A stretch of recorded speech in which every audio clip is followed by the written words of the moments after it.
It is April 17th, 2026.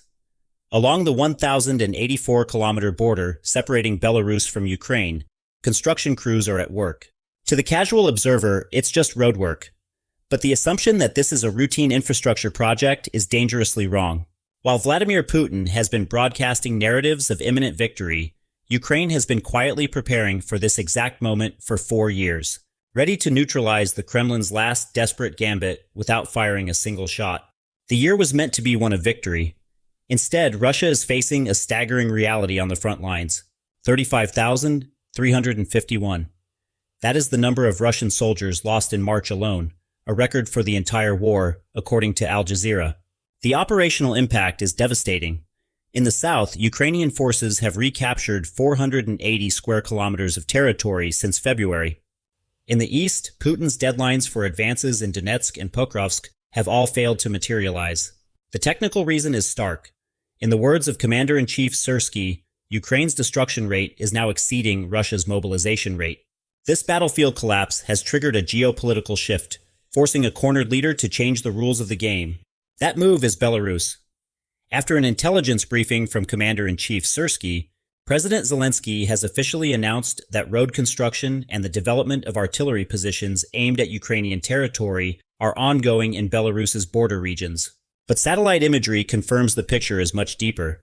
Since 2022, Belarus has significantly expanded military infrastructure near Ukraine, building new facilities and roads that face directly south.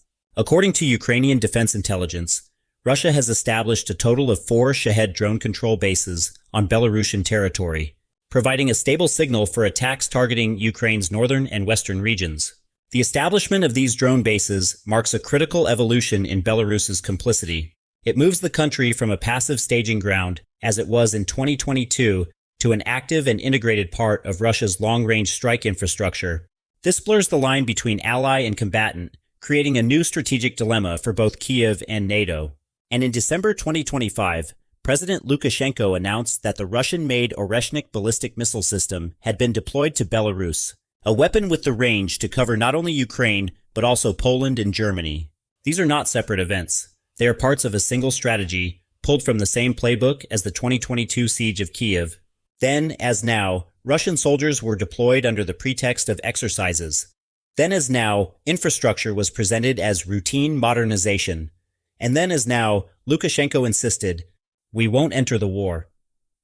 The result was a 60-kilometer armored convoy bogged down in mud, with the line from Irpin to Bucha becoming a symbol of Russia's military collapse. Now the Kremlin is knocking on the same door a second time. The distance from the Belarus border to Kyiv is only 167 kilometers. But this time, Ukraine is ready. The state border stretching from the Volyn Oblast in the west to the Chernihiv Oblast in the east is now designated the permanently sensitive northern front. In 2022, this border was practically open. Today, Ukraine's northern defense consists of 3 layers. The first layer, physical obstacles. Approach routes and critical roads have been mined. Anti-tank trenches have been dug. Concrete barriers and reinforced fences block vehicle passage, and elevated defensive positions have been established. The same roads where Russian armor advanced freely in 2022 have been turned into death corridors. The second layer is an intelligence and early warning network. According to State Border Guard Service spokesperson Demchenko, Ukrainian drone surveillance systems are active along this border 24/7, equipped with technology that can see the enemy much further back. Any troop movement, any convoy on the Belarusian side, is detected long before it crosses the border. It was Ukraine that first spotted the April road construction and announced it to the world. The third layer is asymmetric strike power.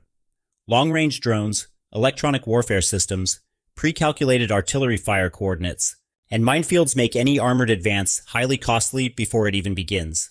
While Belarusian intelligence claimed in January that over 14,000 Ukrainian soldiers were at the border, the real power here is not in numbers, but in technology. This defensive posture signifies a profound doctrinal shift for Ukraine's military. It's a deliberate move away from the Soviet model of massing troops to hold a line, and toward a distributed, technology-centric defense more aligned with NATO principles.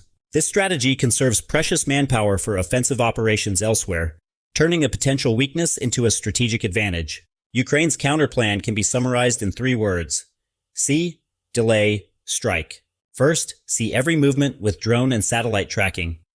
Reconnaissance drones patrol the border constantly, while electronic warfare systems monitor communications on the Belarusian side. Second, delay every advance with mines, trenches, and concrete obstacles. Every kilometer is measured, every intersection is mined, and every bridge is prepared for controlled demolition. The moment an armored brigade crosses the border, it will lose time at each obstacle, and every hour lost gives Ukraine more time to coordinate strikes. And third, strike every convoy with long-range drones and pre-calibrated artillery. The lesson from 2022 was that you don't need to meet the enemy at the border. You slow them down, compress their columns, and then you strike. The 60-kilometer Russian convoy collapsed under exactly this scenario. Now that same trap is 10 times stronger. So what is Putin's real objective? Given Russia's personnel shortages and logistical problems, a full-scale ground invasion from Belarus is a high-cost, low-return move. The real purpose is likely threefold. First, to force Ukraine to split its forces, hoping Kiev will pull units from the eastern front to defend the north. Second, to use Belarus as a permanent drone and missile platform, shortening flight times to western Ukraine and complicating air defense calculations. Even if Lukashenko's army doesn't fight, his territory is. Third, to distract NATO's attention, forcing Poland and Lithuania to focus resources on their own borders, thereby reducing support for Ukraine. Intelligence from the presidential office also suggests Russia is considering creating a buffer zone in Ukraine's Vinnytsia region, possibly through Transnistria. The grand strategy is clear: keep Ukraine under tension from every direction.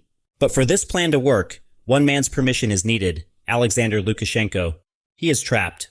On one side is Putin, to whom he owes his political survival after the mass protests of 2020. Putin is now collecting on that debt. On the other side are his own people. Support for the war in Belarus is extremely low. On the same day the border construction was revealed, April 17th, Lukashenko signed a decree for the conscription of reserve officers. Reports are spreading of fathers with multiple children and no military experience being taken for training.